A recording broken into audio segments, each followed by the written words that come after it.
Okay, good morning, Harry here. I hope you enjoyed last week's video. I found it really fun to make and look in and research the history of the Astoria.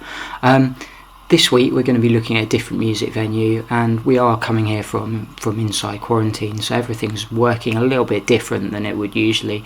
I've also upgraded my camera setup. I'm working with an actual camera this time rather than going from my smashed up mobile phone. That looks like this, absolutely awful, smashed up. No wonder the video quality was terrible on that. So this week we are going to be looking at the Electric Ballroom and creating a zine that looks something like this. It's more important than ever to be supporting live music venues at the moment. The music industry is in a bad situation. It wasn't in a great situation before this all hit, but now we need to do our job. We need to really face up to the fact that we need to use these spaces, or we face losing them. Independent venues are the foundations of the music industry. It's where people but on a positive note, loads of musicians, loads of different music venues are doing different fundraisers and everything for it to raise money to keep these places open.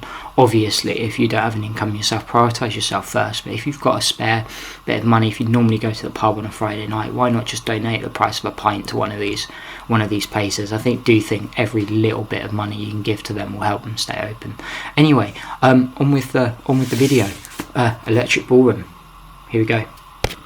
The Electric Ballroom is a medium-sized music venue located in the heart of Camden, a couple of metres down from the main train station. I've seen a number of bands play here, including a band called Skinny Lister and Against Me. It's about a 2,000 capacity venue and it gets really sweaty. Anyway, the history. The Electric Ballroom dates back to 1938 when it was opened by a gentleman called Bill Fuller, and he called this venue the Buffalo Club. And during World War II, Camden Station was bombed and the adjacent houses were destroyed. This allowed Bill to go and buy up the bomb site and expand his venue into a 2,000 capacity ballroom. By the 1970s, some of the big names in rock and roll began to play here, including Paul McCartney's Wings and even Led Zeppelin. And by the late 70s, along with the arrival of punk, the venue was renamed the Electric Ballroom.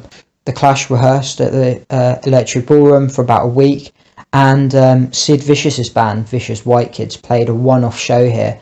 The gig was billed as Sid Sods Off, as it was a way to raise money for Sid and Nancy to get to America. That gig was successful. It was filled with debauchery, but sadly Sid and Nancy got their flight to America, and it was a flight that they would never return from. The Electric Ballroom was forced to close down due to noise complaints, but after the owners implemented new soundproofing, it reopened in 1979 with an opening show of Two-Tone Royalty. The opening bill featured the Specials, Dexy Midnight Runners, Madness.